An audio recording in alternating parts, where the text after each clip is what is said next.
Hey everyone, welcome to my review of the ASUS ROG Ally Handheld.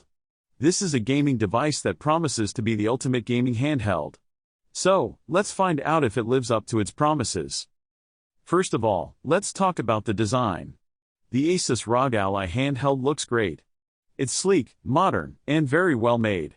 The build quality is excellent, and it feels very solid in your hand. It has a 5.7-inch touchscreen display with a resolution of 1280 by 720 pixels, which is perfect for gaming on the go. The performance of this device is also impressive.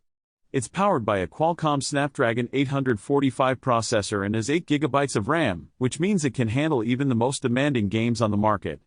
The device runs on Android 8.1, and it comes with 128 GB of storage, which is plenty for all your games and apps. One of the standout features of this device is its battery life. It has a massive 4000 mAh battery, which means you can play games for hours on end without having to worry about running out of power. This is especially useful if you're traveling and need to keep entertained without having access to a power source. Overall, the ASUS ROG Ally Handheld is a fantastic gaming device.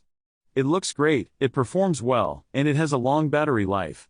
It's the perfect device for gamers who want to take their gaming experience on the go. Thanks for watching, and don't forget to subscribe to our channel for more tech reviews and news.